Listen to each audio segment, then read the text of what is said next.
for coming on. I'm glad to have you guys here.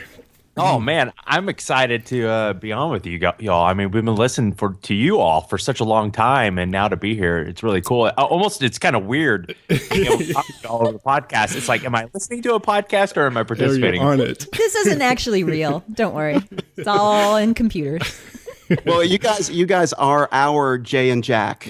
So. Aww, that's so sweet. That's high praise. Well, I'm super. I mean, I want to kind of save this to the end, but I'm really excited that I'm going to be able to meet you guys in person too later on this summer when we do our Comic-Con event. That's going to be great. Oh, we're looking forward to it.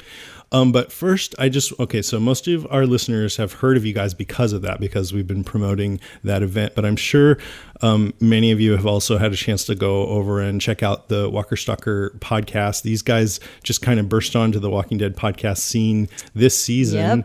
Yep. And I heard you guys early on before you started getting all your interviews, but I just knew right away that you were going to be something special because you guys have this energy and enthusiasm. And now that, you've progressed, I think you have more fan interaction than any, not only Walking Dead podcast, but any podcast I've ever heard. It's pretty amazing. Oh, wow. We've seen pictures.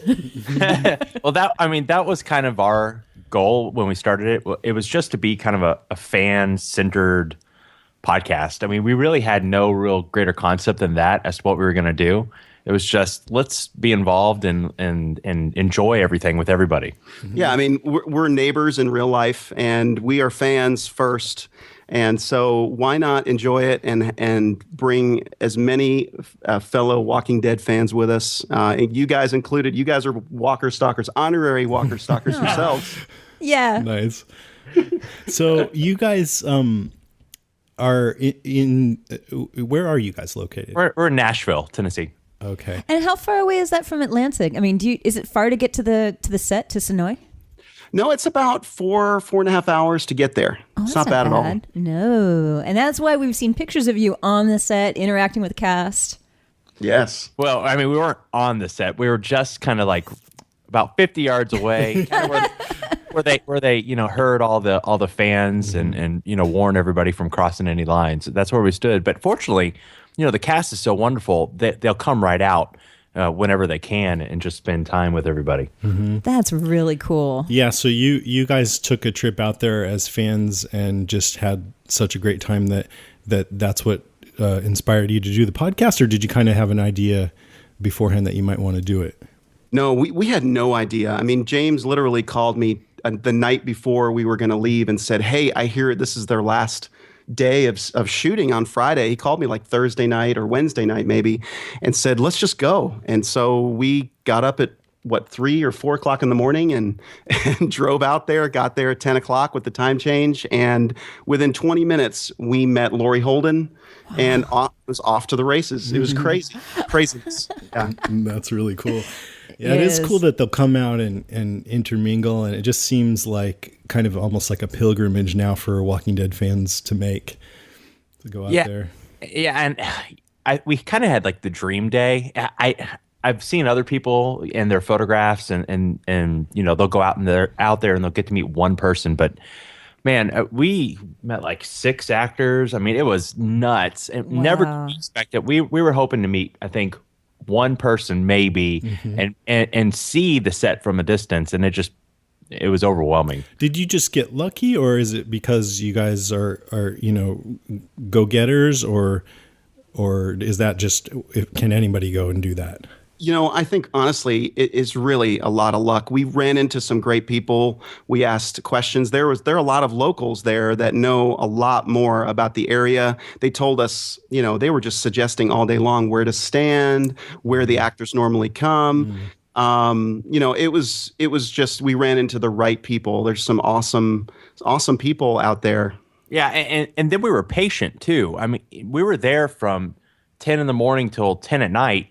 And there was a lot of just sitting and waiting and hoping and rumors that the governor. Oh, I heard the governor's down on the other end of the other end of Sonoy. We're like running over there, and so we had a lot of fun, and we waited a lot. Our phones died many times, just trying to talk to each other and figure out where to go. What's kind of interesting, I know you guys have a goal to be zombies on the show, and yes. you know that Karen and I have both gotten to do that. But the interesting kind of thing is that when we're on the set and we see the actors, we're not allowed to talk to them. Oh, yeah. And you guys got more intimate with them going out there as fans. As zombies, you have to stay over in your little corner. Oh yeah, you're warned. Don't interact with the actors. They don't want to be bothered.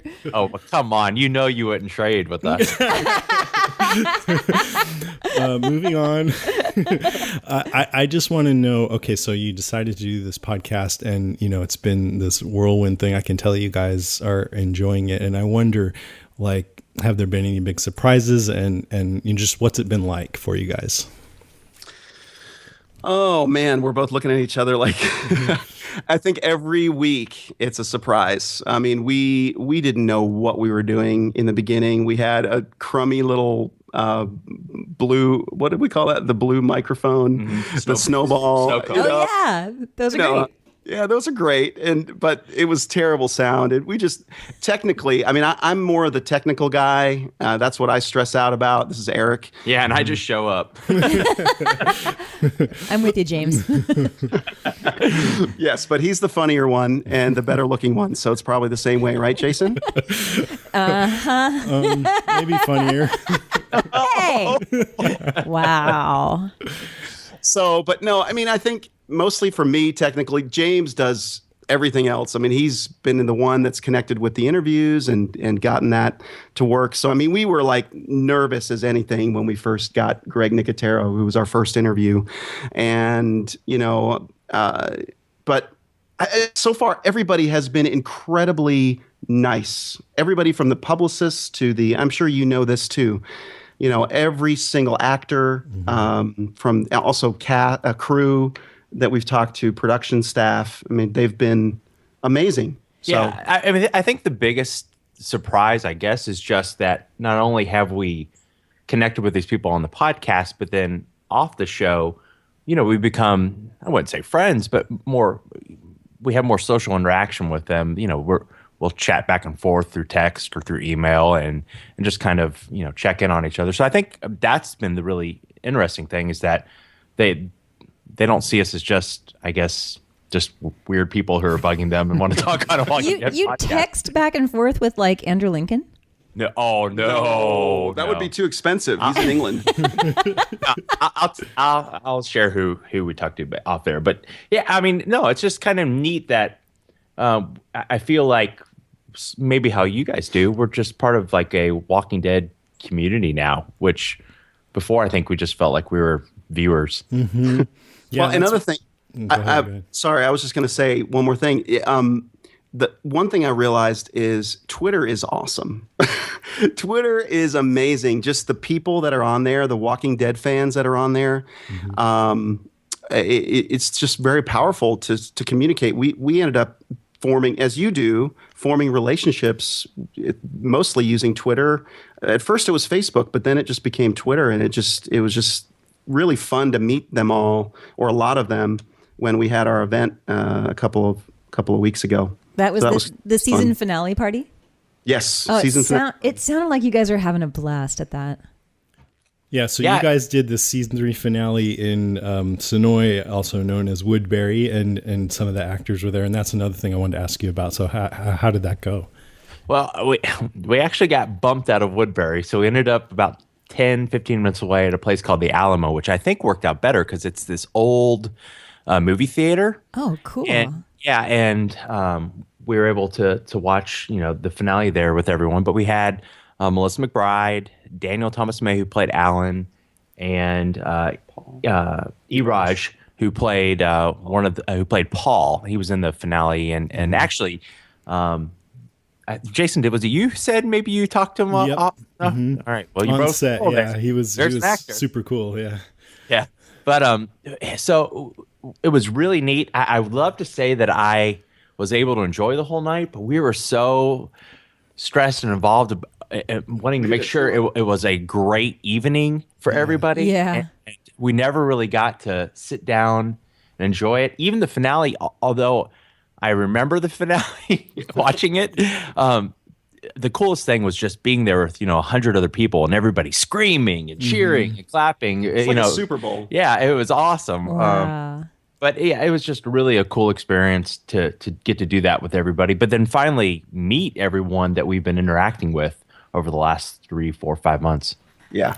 That's cool. We got to figure out a way in San Diego to try and offload some of that stress so we can actually enjoy ourselves.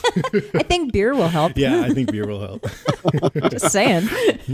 Yeah, I think you're right. Now, Karen, you're not going to be there, right? So you're going to have a beer long distance? At 2 a.m. in Israel? Yes. Yes, I will. Good.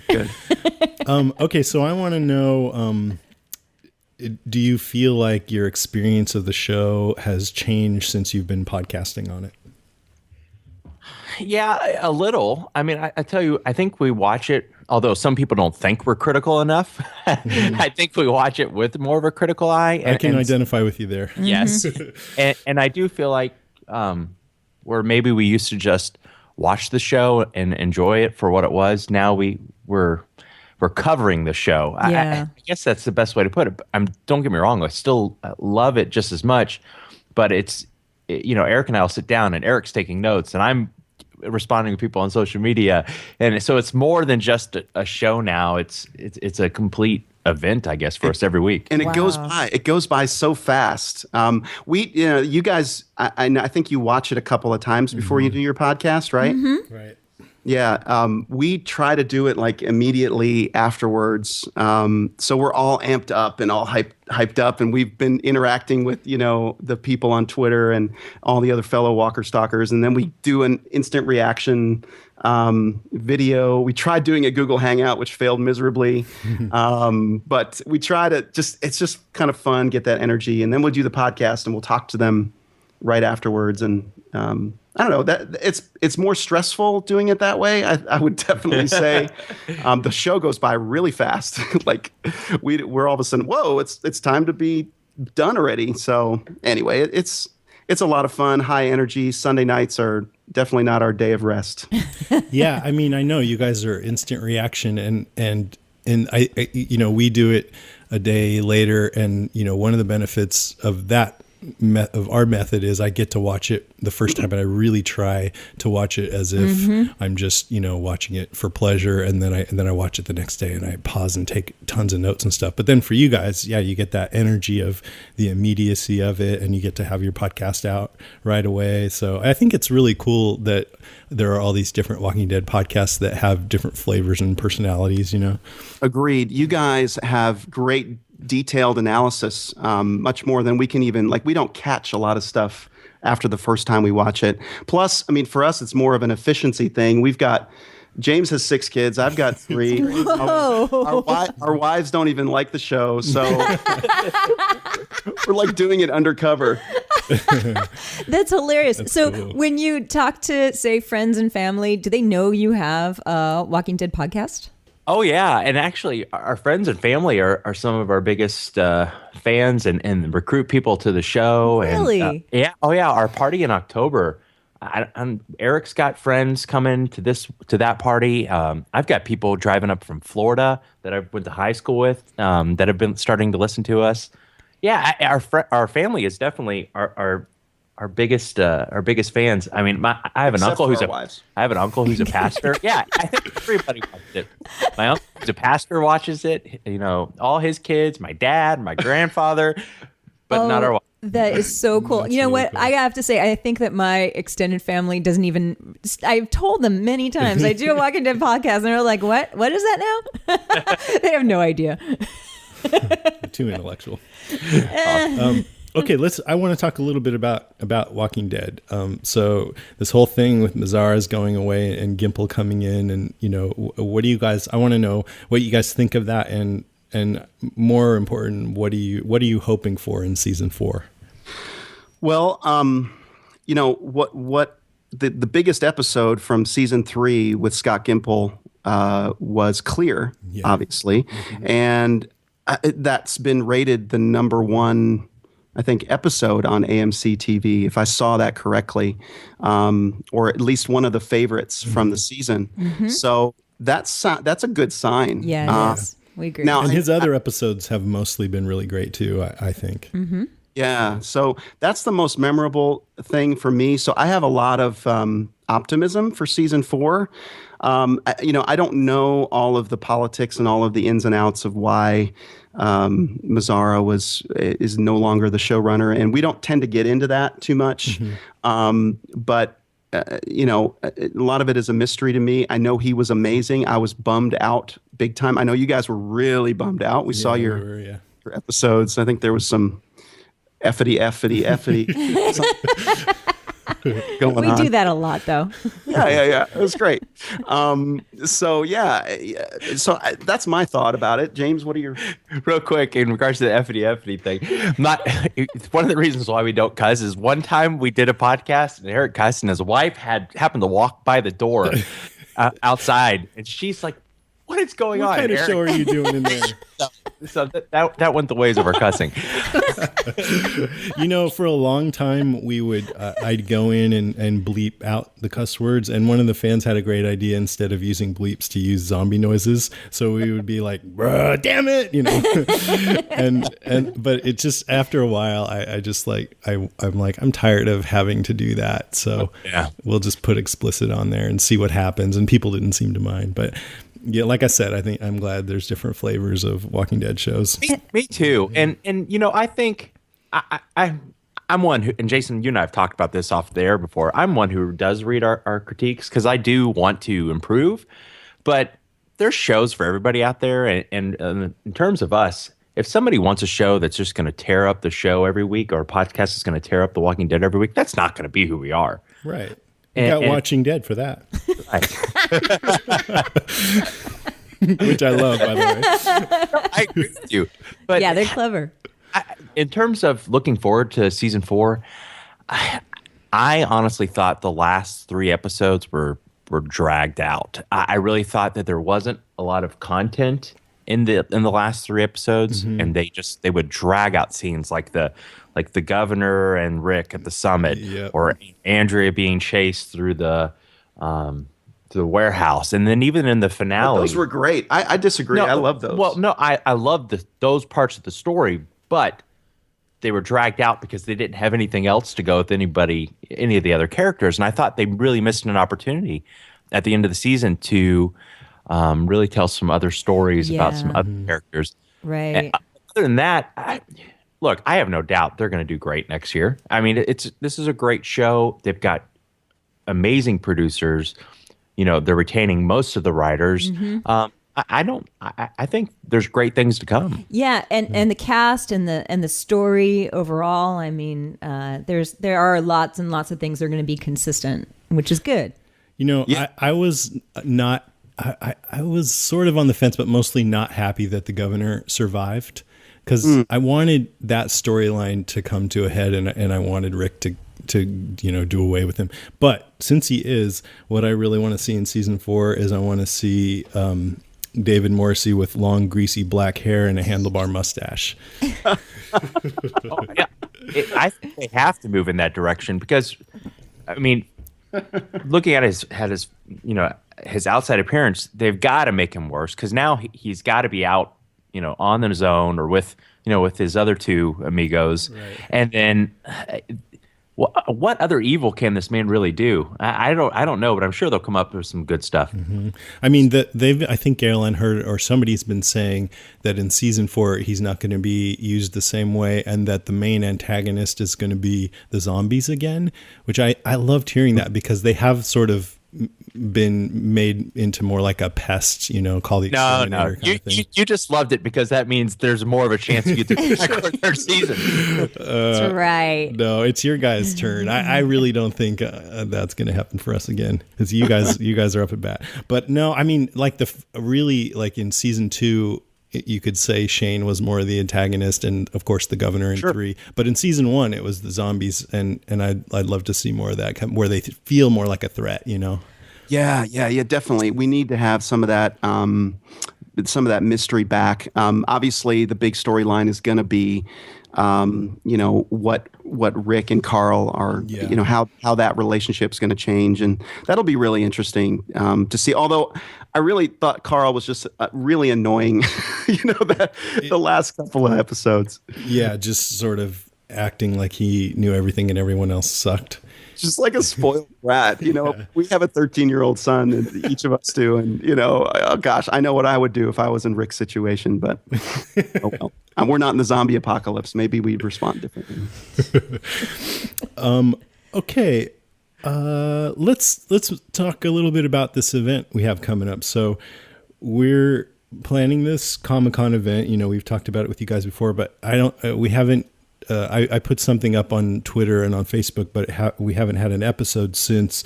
I guess James, you've been busting your butt on this, and we've now got confirmed to show up to this event. Tomas, Big Tiny, and Oscar. Oh, nice! Can you believe that? Yeah. Vincent Ward, Nick Gomez, and Theodius Crane. Yeah. No, we are excited. I mean, Yeah. we're trying to get So the jealous. rest of the prison gang there. So we're gonna put pressure on Lou Temple. We got to get Lou Temple there too. Yeah, that'd be so cool. I loved him. Uh-huh. Yeah, but Follow me. I said, but It's like we a big are. chain gang. It is, and we're not done. I mean, I am constantly bugging other people to get there, and I think just given the fact that we're still a few months out, not everybody's sure what their schedule is just yet. But given that it's a 2-hour drive from LA, I've got a lot of maybes right now. So Yeah. And maybe once it gets closer, and people will be like, "Oh, that thing's going on Thursday night." yeah. I would over like that. to drop by for a beer. Another little piece of news. Our friend Mark Manfrey, who did our awesome T-shirts that just came out recently, he had this great idea. I think we're going to have a raffle at this thing, right, guys? Yeah, Or I think something so. like that. Okay, I hope so, because we have some prizes to give away, and the one Mark Manfrey offered is whoever wins the prize, he will do a poster-sized likeness of them as a zombie. Wow. I am so going to put my name in the raffle. That is awesome. Wow. So I'm really excited about this. We're going to get to meet some of you listeners. I know Mr. Blog's going to be there, and Pete Ilani. Yay. And we're going to meet some other listeners. We'll get to meet James and Eric and see Karen on Skype in Israel. It's going to be so fun. Yeah. Yeah, I have no doubt that as we get closer, that this thing's going to sell out. We're starting to pick up some momentum. We already sold a bunch of tickets. Sites. Yeah, so it's definitely going to sell out, and we're really excited to get over there on the other side of the United States and meet everybody out there. Have you guys been to Comic-Con before? I have. This is James. I've been out there. Not me. 2 years ago, and it was awesome. But at that time, I was going out there as a fan of Lost, hoping to meet anybody associated with the show. And that was a really cool experience for me. Did you do it? Did you meet anybody? Oh yeah, I met Michael Emerson, Jorge Garcia, Mike Monahan. Who else? Oh, dude, we connected on Lost. That's how James and I met and started talking. And you should have seen all the Lost memorabilia in his house. It was unbelievable. I was like, my mouth was wide open looking at these amazing plaques and things that he had framed. And Wow. Yeah, Oh, gosh. I won a fair amount of things in the Lost auction. What, 4 years ago? Oh, 3 yeah, years I ago? remember that. Yeah, I had costumes and props, and my office was Lost theme, and it was amazing. And then all of a sudden one day I'm just like, why do I have all this stuff? It just sits here. So most of it I sold to a guy in Los Angeles, and he is in the process of putting together basically a Lost museum. He's got some amazing props that I sold to him, but also some other things like the polar bear machine. He's got the polar bear, the Dharma shark. I mean, I hope one day he's actually able to get this thing off the ground and really have a Lost museum. I want him to Would get be the Dharma great. van. I want one of those so bad. I do. Yeah, right? I really want. Did you guys listen to we're going off track a little here, but Carlton Cuse and Damon Lindelof's official Lost podcast. Oh yeah. And they were really coy about a lot of things. And I hope that after enough time has passed, that they'll sit down and just give straight out answers to everything, and also behind the scenes stuff and what they were thinking with certain scenes and stuff like that. I just don't think they're ever going to do that. They might not. I don't think they will. I think Lindelof has responded plenty of times to people and just said, it is what it is. We're going to leave it and put it to bed. And I think they don't even want to be affiliated with it if it comes around again. They feel like they've told their story and now it's somebody else's turn. I just think sometimes with stuff like that, like I can't think of an example, but 20 years later, people decide, okay, let's tell people what was going on behind the scenes. So. We'll see. And I wanted to know, are you guys going to do the Walking Dead escape in San Diego? Yes. At the moment, the plan is to do that. However, we might just be so busy. I kind of want to enjoy Comic-Con as a fan. Not to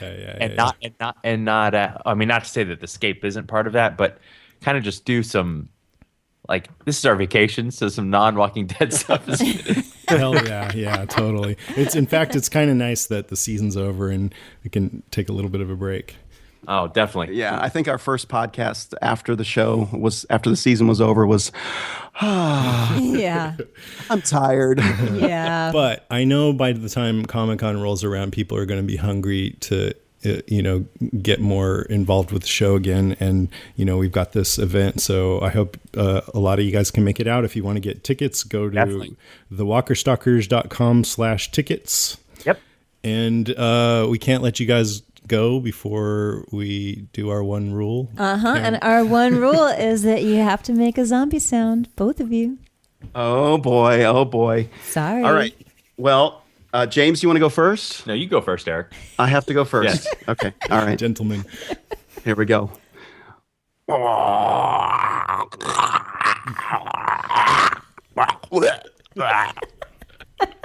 was Eric. I was basically vomiting into the microphone. Yeah. Awesome. Very disgusting. All right, here we go.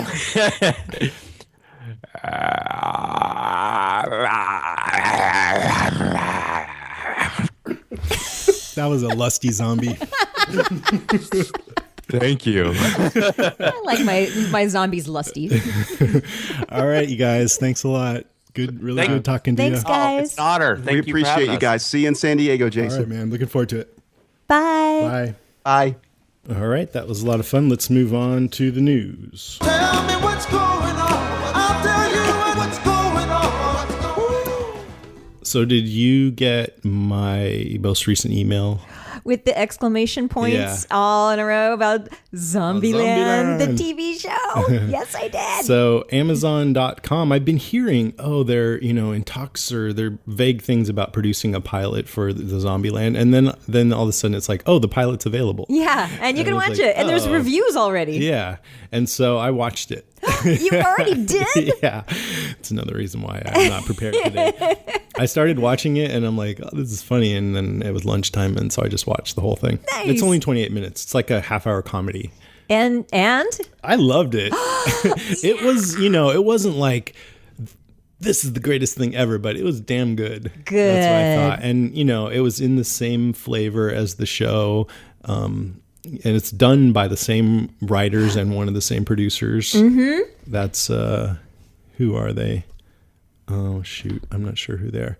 But it's funny and gruesome, and the actors, the guy who does the Woody Harrelson role is really good, I think. He's not quite exactly the same, but he's great. And the guy that does the Jesse Eisenberg role is pretty good, and the girls are good, and the zombie effects are great. I mean, it looks like they spent a lot more money on the show to me than The Walking Dead does. Yeah, I liked it. So I'll put a link up in the show notes, and I recommend you guys go check it out. You might not. It's kind of kooky. It's a comedy. It's not like serious and grounded like The Walking Dead. It's Zombieland. But it has heart. Yeah, it's like Zombieland. So remind me, is it not going to be available on television?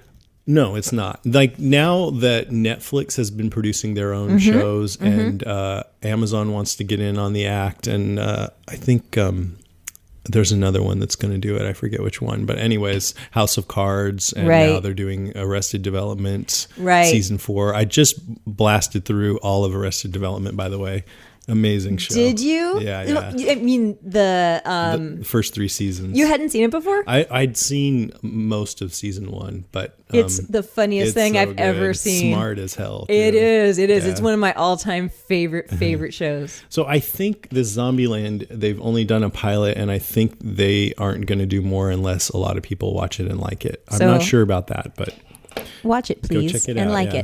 it. Or I don't. command you to like it. If you don't like it, then don't like it. But then there just won't be any more for us who do. Some news items, some more news items today that aren't strictly Walking Dead related. AMC announced that the last 8 episodes of Breaking Bad start on August 11th. I thought it was going to be in June, but Wow, it's not August. till August. Yeah. I guess they're taking their time to do it right. It's a long time. They're also going to do this like Talking Dead like after show because like For Breaking Bad? Yeah. And here's why. Because they need programming. Walking Dead has like 12 million viewers or something. And then Talking Dead has like 4, which It's pretty good. is pretty good when you have first run shows on other networks getting like 3 million. Yeah. And this dumb talk show with Chris Hardwick gets 4.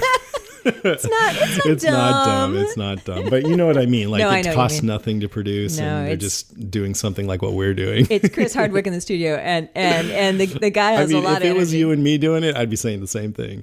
4 Yeah. million people. Well, one thing is, I really hope. I mean, Breaking Bad is so good, and I really, really hope that they don't screw it up with an over enthusiastic host. I suppose you know what? What do I care? I can Hashtag Blue Beth. I can just not watch it. I mean, if it's bad, I just won't watch It's it. gonna So be it's not a big deal. Called Talking Bad. No, Yep. it won't. That's what it's called. I swear to God.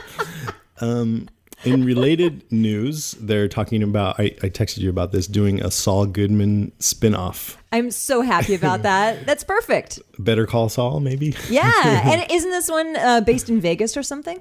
Oh, is that right? I thought don't I'd know. heard that. I don't know who was talking I guess about we that. know Saul Goodman's going to live. Yeah, well, I'm so happy. He's one of Yeah. my favorite characters. It seems dubious to me, but like, I don't know, spinoffs are an iffy game, but it could be great. And Vince Gilligan is behind it. He's the one who wants to do it, and he's the creator of Breaking Bad, so that has me feeling pretty good Yeah. about it. Yeah, I'm totally there. I'm going to watch it. Bob Odenkirk, the guy who plays Saul, they had a rap party for Breaking Bad, and he gave like a farewell speech, and he started out by saying, "A TV show is ultimately judged by its spinoff." Are they already done taping? No, they had the rap party before they were done taping because I guess some of the actors were done taping. And so they decided to go ahead and have the whole rap party before people started leaving town. You know, maybe they're getting So it peeled hasn't. off. So it's still as I far think as it's we still know. taping. Yeah. The rap party was like a month ago, so maybe they are done by now. I don't know. Also, Bob Odenkirk, for a little bit more on Breaking Bad, said, quote, "I've been told that the ending is really surprising and really satisfying, and you can't believe the number of loose ends that get wrapped up." Which doesn't surprise me. Vince Gilligan seems like the kind of guy that would very carefully wrap up. And we've all things. learned the lesson of Lost. Hopefully. Yeah, I mean, you know what I mean? Like, he almost seems obsessive about his attention to those details Right. of how everything happened, and stuff like that. Right. Okay, new thing. Next item. I don't know if you heard about this, but Glenn Mazzara is writing a prequel to The Shining. No, I hadn't heard that. It's called The Overlook Hotel, and it's apparently it's a prequel to the movie and not the novel, which is a little different. No kidding. Did So you read that's the kinda novel? Interesting. I did when I was a little kid. That explains a lot. Yeah. Did you? No. Oh, I think it's good. It's, considered one of Stephen King's best, but he famously didn't like what Stanley Kubrick did with the movie. So he did his own TV movie version that was no good. I heard that also they were thinking he's working with, I want to say, Jonathan Demme to do a film version of 11/22/63. Oh, cool. But they apparently he was difficult to work with, and Jonathan Demme said, "See ya," and now it might be being shopped around. Yeah, because when Stanley Kubrick asked him if he could do the Shining movie, he was all excited, and then he wrote a script for it, and this other woman wrote a script, and I don't know what else happened, but Stanley Kubrick took the woman's scripts and told Stephen King, "Thanks for the rights. Now leave me alone." Wow. And that's an amazing movie. I mean, come on. He did a great job with that movie. Okay, next. Tron Legacy and Oblivion director Joseph Kosinski and Pacific Rim writer Travis Beacham are developing a new show for AMC called Ballistic City. It's set in a city that's inside a spaceship that's headed to an unknown world, and it follows a former cop who follows into the criminal underworld. It's described as a cross between Blade Runner and Battlestar Galactica. So AMC is trying to beef up its lineup of shows since all these shows are starting to end. Right. Like Mad Men is over soon, and They're Breaking scrambling. Bad. Mm-hmm. Yeah, I mean, this sounds really good, but wouldn't you need a lot of money to make a show like that? And isn't AMC famous for being a penny pincher? Yes. I mean, it's when I read this, it's like it's a space sci-fi thing set in a city contained within a spaceship. So basically, you just go to some town and say, "This town is in a spaceship." I mean, I hope they don't do that, but but every just once in a looks while like you the show a sky. picture of space Right. in between the cuts. It's like, this is a virtually generated sky that looks so real. It's amazing. There's even rain. Next, Michael Rooker, who played Merle, has been cast as Alien Yondu in Marvel's upcoming space adventure Guardians of the Galaxy for release in 2014. Really? Mm-hmm. I saw him in JFK the other day. Oh, he's in that? Yeah. I never saw that. I should watch that. That's Oliver Stone, right? Oliver Stone, exactly. I was watching it with David. I'm like, whoa, there's Merle. It's Merle. Merle did it. Was he good? Yeah, he's good. He's good. Okay, 3 actors. Now, finally, on to some Walking Dead news. 3 actors have been promoted up to series regular for season 4. They are Emily Kinney, who plays Beth, Chad Coleman, Tyrese, and Sonequa Martin Green, who's Sasha. Fabulous. Yeah, I mean, I like Beth. I'm a little skeptical. I think that given this whole scuttlebutt over AMC, word has it that they want to cater to demographics. So are they increasing her role to get the teen demographic, But just putting all that out of my head, I think this is great news. I want to see more of Tyrese and Beth too. And I wonder if Chandler Riggs has enough of like a growth spurt over the break. Maybe they can actually have them pair up and it won't seem so creepy. By the way, Emily Kinney has been on since season 2 now, right? She was on season 2. She was on season. How long do you have to be on the show weird. before you're series regular? I don't think even Carol is considered, Melissa McBride is considered a series regular. It's something, to do with contractual stuff. And I mean, she's got just as big of a role as a lot of the other ones. Yeah. So it is weird. You're right. I don't get Freaky. it. Yeah, that. Gracie was mad about that. She's like, these 3 and not Melissa McBride. Yeah, it's weird. We're with you, Gracie. And also, they're promoting Melissa Ponzio, who plays Karen, to recurring guest star. Who is she again? She's the one that was named after you by Glenn Mazzara. Yeah, that's right. And she, at the end, didn't get killed because she was laying under a body and the governor ran out of bullets. But I think she's probably going to die in the first episode. She better not, my namesake. Karen! No. And finally, Robert Kirkman answered some questions from fans on the AMC blog. They asked him why they killed Andrea in the finale. Why did you kill Andrea? He said the only thing that would make Rick accept the remainder of Woodbury would be something as tragic as seeing Andrea lose her life. I don't know. That seems wrong. All these people need help, Stretch. but Andrea's still alive, so I'm not going to help him. And by the way, I never connected that anyway. I connected the fact that his son is having, is sort of turning into an out of control teenager, let's face it, killing people. Yeah. And he needs some role models. He needs a community. Right. Well, she did tell him on, as she was dying, you can't do this alone, blah, blah, blah. So maybe he's like, yeah, but still, it didn't feel like that had anything to do with it, did it? I'm going to do it because that's what she wanted. Spoiler, in the first episode episode, Carl goes crazy and shoots up all the Woodbury people. So his Rick's like, experiment "Oh, crap." didn't work. Yeah, that was a bad idea. Damn. And then they all turn into zombies and eat Herschel. What's left of Herschel? And then in talking about Walking Dead season 4, Kirkman said, I will say that the dynamic between Rick and Carl is going to be a central focus of the season, and it's going to change in some startling and interesting ways when Carl shoots up all the Woodbury people. You added that last Yeah, I part. had the last part. So that's it for the news. Let's talk Audible.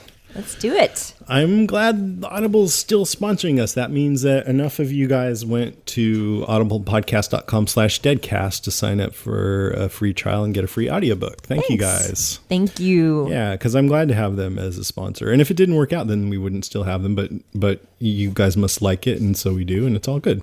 Yeah. So they have 100,000 titles to choose from. Every genre, Audible has it covered. If you go to audiblepodcast.com/deadcast, you can sign up for this free trial, and then there's no obligation to buy anything after that, and you get a free audiobook. That's how I started. And it's like the whole drug thing. You get one for free, and then you're hooked. You get a little taste and then you Yeah. want more.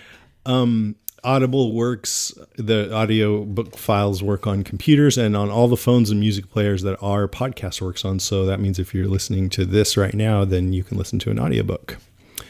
How many audiobooks would you say you've listened to in your life? I've probably listened to 10. 10? Yeah, but I've got now that I've got this The long bug. commute. Oh, yeah. I've got I've got the itch for it because I just finished the longest audiobook ever, which was 11/22/63, but it was so good. That was a Stephen King one. Mm-hmm. But before that, I listened to a really fabulous one. Wait. Before we go to that, I just Yeah. wanted to look on my phone to see what audiobooks I have on here. Yeah. And it's it's not a full broad picture of my life, but at least it's covers a couple different corners of my life. There's Cell from Stephen King.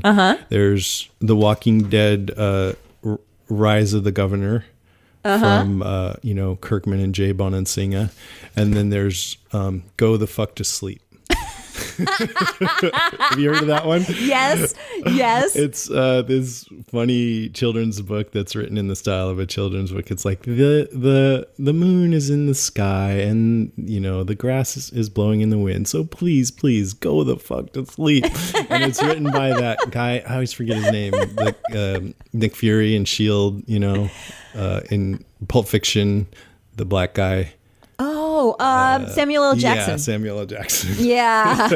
he hilarious. he voices it. Yeah, he reads it. Yeah, it's awesome. That's great. But that's my pick for the week. But what's yours? By the way, my next audiobook, just by the way, is a Malcolm Gladwell book. Oh, cool. Yeah. like I'm a him, big yeah. I'm a big Which fan. Shoot, which one did I just get? Shoot by Malcolm Gladwell. By Malcolm Gladwell. That seems. I'll like a report title back he next might time. have. The one that I'm going to recommend, though, is one that I listened to about a year ago, and I think our listeners might be interested in this one, which is a Margaret Atwood book. And I'm a big fan of Margaret Atwood. I think she's fantastic. Me too. I always have been since college. Yeah. I was surprised to hear that she got into like sci-fi stuff though, because the one I read was more of a feminist. Which one? Handmaid's Tale? No, Cat's Eye, Yeah. which I loved. But she doesn't do her kind of sci-fi is sort of futuristic and dystopian future, which is sort of a theme through a lot of her work. And She even said this one I think is more speculative fiction. That's what she would call it. yeah, exactly. And this one is The Year of the Flood. So the first one that she published that's sort of the companion piece to The Year of the Flood is called Oryx and Crake. And it's dystopian future narrated. I like how they did it, actually. I like how Audible did it. They got a couple cast members to do the various voices. Oh, cool. And I enjoy that probably more than the single cast member. But, it sort of depends. More like a play. This one was really, really good. And like I said, dystopian future, and follow something very, very bad has happened. And the environment is really shot, and some stragglers are left behind and they have to navigate this new world and this new world order. And the great thing about what she does is she's so clever. The way that it's written is really funny and clever, and they've got gene spliced life forms. Like they have a combination lamb and lion, which is awesome. They've got crazy new animals and interesting things, and of course religious sects have popped up since then, and it's great, really fun to listen to. So that would be that's my recommendation. I love dystopian stuff. Me too. Children of Men, and it sometimes is post-apocalyptic, sometimes not. This is. It is. This is. Yeah, it's a post-environmental apocalypse. Cool. Which, right up all of your guys' alley. Yeah. As zombie fans. Exactly. It's about survivors. Cool. Yeah. Great. Yeah, I'm sold. I want to listen to that one. Yeah, it's good. So again, to try an audiobook for yourself, go to audiblepodcast.com/deadcast. If you forget that, or if you decide sometime down the road you want to check us out, you can go to walkingdeadcast.com, and there's a little Audible ad in the corner that goes to that same URL. And yeah, check them out. Okay, let's take a little break. We'll be back with Jay and Jack. Stay with us. Woo-hoo!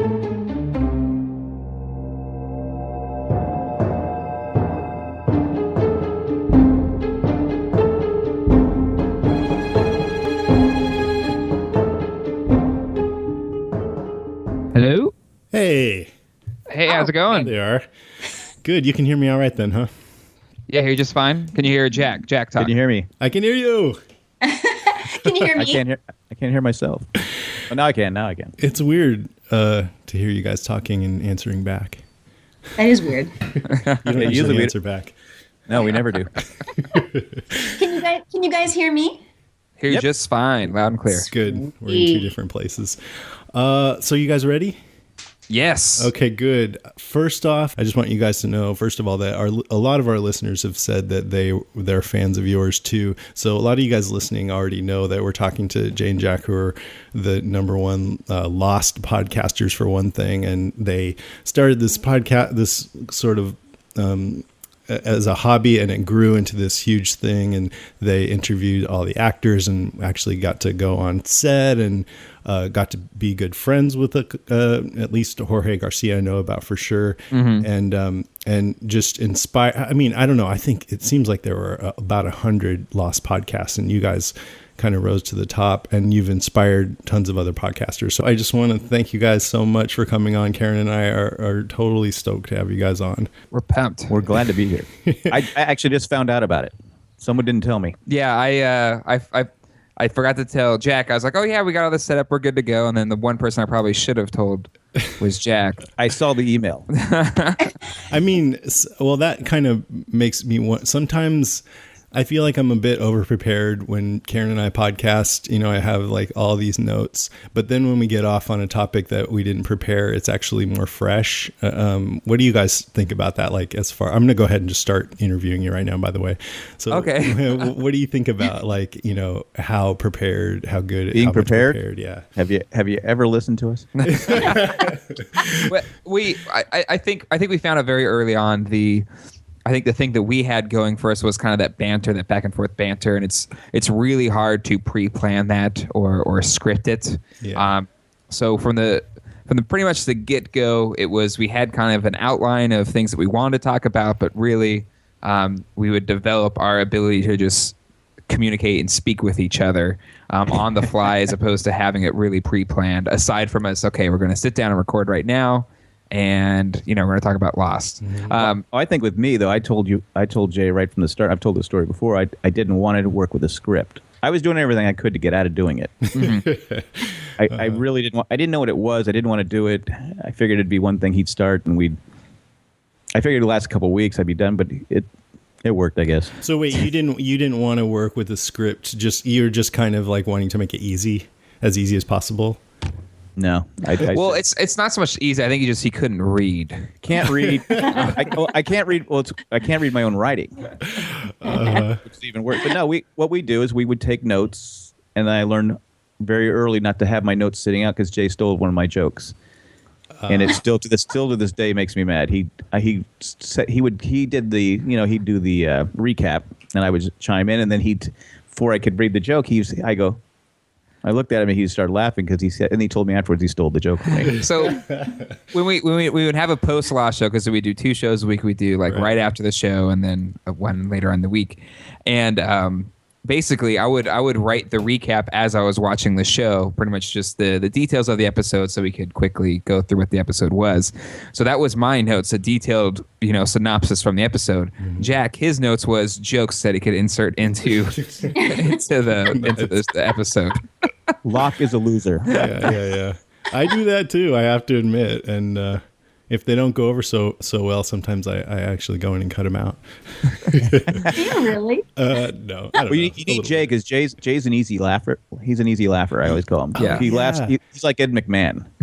It's like having Ed McMahon. Totally like that. I totally identify. Yeah. Because people go ahead. Because people will send me an Jack, not to make you feel bad, but what is Jay laughing at? Do you guys ever listen to Howard Stern? It's like Robin, right? Yeah. You need your Robin. Yep. Jay's Robin. Be the Robin. You definitely inspired Karen and I to start our podcast, and I wonder if you've heard that from a lot of people. This first time. It's yeah. That's what I do best, lying.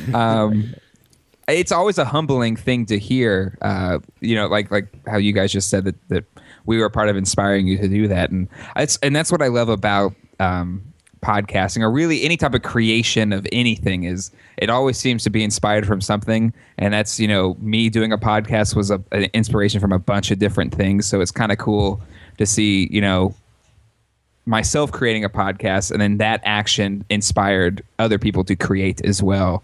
So it's kind of cool to be a part of that creation process. It's very humbling. It was also fun being part of the Lost community. Yeah, it was an amazing community, and like I said, there's still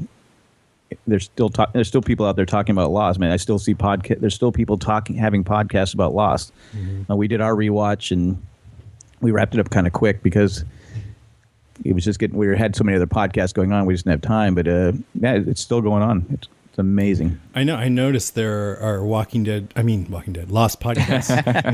It's got Walking Dead on the brain, but Lost podcasts still in the on the charts, and they never have produced another episode since the show ended. But I guess people just go back and listen to them while they're rewatching. Yeah. Well, it lends itself to. That show in particular really lends itself well to analysis and. Mm-hmm. And it careful viewers are rewarded with that show. Absolutely. So I want to know, when you started, did you just when you figured out how you were going to structure the podcast? How did you go about that? How did you decide what you wanted it to be in the first place? I think the inspiration for it was I was a musician. I toured in a band, and we broke up, and I was like, okay, I'm going to make my own home studio. Mm-hmm. And then I read an article in the USA Today, podcasting just became like this big thing, and it was like, that's pretty cool. I could do that. I have a Mac. And so then it became, okay, what are we going to do a podcast about? And there's a couple different ideas, and one I had was a show called Jack's Soapbox, which would just be him, complaining what he does best about something, and that would have been the show. So I was like, that's going to be the show. We're going to do it, and he just couldn't commit to it. But then we got really into Lost. We bought the first season on DVD. Yeah, we didn't watch it when it first came out. No, and we wanted to, but the scheduling was weird. I was still in the band. That was my practice. And I was working at night, so I could. So we really got into the show, and we just started talking about it so much. And then the season 2 premiere happened, and he was at work, and I actually watched it. And then I went up straight to the message boards, and I was writing down all of these notes. And then he came home and he watched it. And then I remember meeting downstairs, and I had my notepad with everything from the episode and all these different theories that we're throwing back and forth with each other. And then it just clicked. I was like, this is our podcast, us talking about, this show that we're really intense about. Because at the time, forums, were the big place to discuss an episode, these different forums that were out there, and Lost forums, there was quite a few. I was like, that's it. It's that conversation about this show. but it's going to be an actual radio show as opposed to, this linear, forum post. And I think the segments kind of just came out of necessity, really. It's like Lost Recap was, okay, we're going to recap the episode. And, Jack, since the dawn of time of watching TV, always came up with different theories about it. So I was like, okay, we're going to have a crackpot theory of the week where each week you're going to say what your theory is on this show. So it was just like these segments, like the show itself and all the way it was paced and everything was birthed out of that wanting to have a conversation about Lost and then giving it structure so that each week you knew that you were going to hit at least these different points, but we'd have conversation within each of those segments. Yeah, I think we totally copied you guys, by the way. well, I think the best idea Jay came up with was the listener feedback. Yeah. Even though some didn't like it, I liked it because there would be towards the end, obviously we just couldn't play every call that we got in every email. It was too much. It was just because it's a show. Like I said, there's not too many shows that keep me up at night. Like I said, I love Breaking Bad. I love The Walking Dead. Yes. But I'm not laying in bed 5 hours later going, hey, could it work this way? I'm not even sleeping because I'm trying to think what's going on. But this show was just so you get so much feedback, and that was the best idea Jay came up with was the listener feedback. So when there was actually times I go, I didn't even think about that. So to get me thinking again, it was like you're water cooler type stuff. Yeah. You're sitting around talking. It wasn't just Jay and I talking about it. It was everybody talking about it. Well, and again, kind of based off of that forum idea of, okay, how can we have the conversation with people beyond just Jack and I? And that's where, again, and I grew up listening to radio shows too, so I think it just kind of came from that. It's like, okay, we're going to play these calls, we're going to respond to them and talk about them and make them a part of the show. But also to build that community, that was another big thing that I was big on is, if this is going to be successful, we have to build a community around our show. So it was making sure we invited the listeners to be just as much a part of the podcast as we were a part of the podcast. And we started with a tiny little community. I still remember those early days we had our own message board and stuff like that. And we got 60 listeners. Whoa. Yeah. I go, really? 60? I remember when we'd get one or two one of our first calls on the phone line. I was like, oh my God, we got somebody that called into our phone line. No way. And actually, Jorge was one of the first people that ever called our phone line, which that amazing. blew us away. Oh, that's so cool. I still remember that morning. I was just like, That's Hurley, by the way, everybody. Yeah. Right. And I was just like, Jack, you gotta come up here. Because he worked upstairs, I worked downstairs. And he what? And then I played it, and he was like, oh my God. That's when I feel like we became addicted at that point. It's like we knew what we were doing was reaching. I got really involved with it after that. Is that, Jack? I was going to ask Jack. I mean, it sounds like you were a little skeptical at first. Was that the point where you're like, okay, I'm doing it? I think it was that, and we also did a Christmas the first season because the Lost was it's like a 6-week hiatus. They'd be on for 3 weeks, off for 3 weeks, and so we did a Christmas special. We had a different Lost podcast come on there. I think it was the first time I actually just kind of had fun with it and cut loose, wasn't uptight, wasn't worried about what people were. Because I kind of worried to go, okay, I can't say this, can't say this. In my back of my mind, I go, oh, you can't say that because someone might get mad. And I said, you know what? I'm just going to say whatever I want within reason. Yes. But when he called, it was like, wow, that's so cool. Wow, they're really listening. So now you got to be. Did I say anything bad? Yeah, it's that line you got to walk because you do want to be just kind of lively and authentic and all that. But like, say for example, if I ever mention anything about politics, I get tons of emails and 1-star reviews and stuff like that. Yeah, you got to be careful with the politics stuff. Like I said, I think we've done a pretty good job of. Yeah, we definitely. It's kind of one of those we follow the rules of normal dinner etiquette. Yeah. Don't talk about religion, politics. We might say something about but sports. I think we're pretty good about being. Well, we took a lot of. I know the year the Chargers lost to the Patriots. Still, I can't sleep. I'm still upset about that. It was 7 years ago. How many calls we get from Patriots fans rubbing it in? Yeah. I'm not kidding. It was a call after on our MySpace account. That's how I think it was MySpace back then. It was one after another. So I will never get over that game. No, but I would always remember it because it was call after because there was a lot of calls. We're trying to do calls for the show. I'm like, your Chargers. I can't even say what they were saying. I was like, it seems like with sports though, it's it's kind of okay to have that rivalry with the listeners, right? Yeah. It is. It is. Some get mad though. Some get Yeah. Because we'll take our digs. We'll give our. About the calls, we're getting to a point where we just can't play them all. And I guess I try to pick the ones where they said what I know Karen and I will have already said and don't, and leave those out. But how did you guys, I want to know how you picked what calls to play, but also you guys came out with a show, I think the actual night of the broadcast. Yep. And I don't understand how you had time to collect all the calls in that short time. How'd you do that? It was, that was, I that was like our version of, I don't know if you've ever seen 6 Days to Air, which is the South Park documentary and how they make a show in 6 weeks or 6 days actually. Oh, yeah. But yeah. It's on Netflix streaming if you want to. I know they do really that. cool. I haven't seen that though. Yeah. But it was about an hour of insane prep time. So like it's we'd watch the episode. And I would take notes for the entire recap. So I'd have the recap done by the time that episode finished. So that was probably about 25 minutes of the show was that recap. It was an hour show. Then I would need at least 15 to 20 minutes of listener feedback. And the second the show would finish airing, there would be at least 20, 30 phone calls that would instantly hit the line within the first couple minutes of the show. Depending on the episode. There were some episodes where it was like, you could just watch it. It hold like 60, I think. Yeah. Gmail would show like 60 replies to one episode. And it just pop, pop, pop, pop, pop. And it was like, but to be fair, you said you guys, I didn't do any of that. Yeah, this all is day.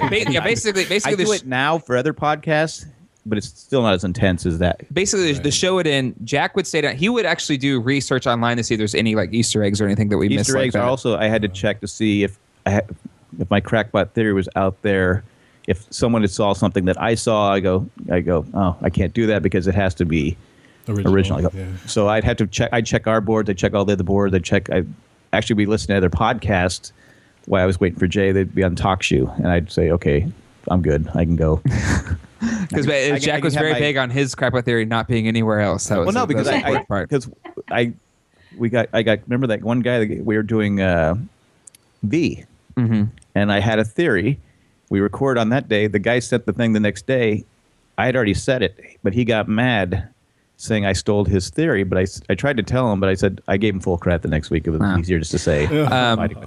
So we'd have all those calls, and also people in Canada would actually see the episode an hour before us, so we'd have calls from them as well. Okay. And so I would listen to the calls. I really would have time for maybe 9 calls, so I'd have to listen to all 30, and then kind of pick out which ones are going to be good for the conversation.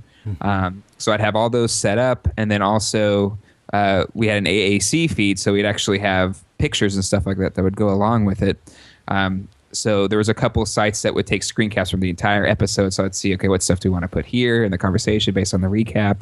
And I had already had the segue music. So basically an hour after the episode, I was like, all right, we're ready to record. Let's go. I have all my calls ready. And then we'd record for an hour and a half. And then this was, on our older computer, so it'd take a long time to export. But I would pretty much export the show and then upload it, and then it'd be done by about 3 a.m.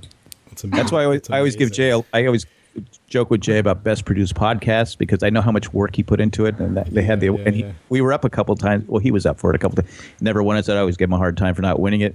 But he really did deserve it because if people knew what he was doing, it was. Because people would say, "You guys," I go, "No, not me. Once we're done, okay," and I'd leave. Yeah, and then they would just leave me with the. I might come up and tell him what people are talking about. And say, "Hey, they're talking about this." He'd just look at me like, "Okay, I got 2 more hours of this stuff." but Jay did all of it. You tried not to have to go in and do much editing, right? Well, yeah, I definitely, because at the time, and I think it's still kind of the thought process, people recorded podcasts like they would film like a video or something like that, where they record everything and then edit it down to wherever they wanted it. But coming from a music background, I took the music approach to it where I'd record, and if there's something I didn't like, I would edit it on the spot and then just continue from that point and edit it out. So you guys would pause every once in a while. Exactly. Say if there's a part that we didn't like, I was like, okay, stop. Let's go back. Let's edit to a good point where we can continue the conversation. and then edit as we recorded. So when we were done recording the show, it was already good to go, pretty much, aside from some slight tweaking. But and then doing it that way really taught Jack and I to be able to speak for extended periods of time without flubbing lines or without messing things up or having long pauses. Well, a lot of the long pauses were we had a lot of families that listened to us, so we would actually not even say some of the words they used in the show, and what we would say, I go, wait, can't. One of us would go, oh, you can't say that because. Yeah, so we'd go back in and edit it. Okay, that has to be taken out because. But recording that way and with that type of time crunch really taught us to not have to edit as much. We knew our topics and we can actually make it, pretty content heavy throughout that time.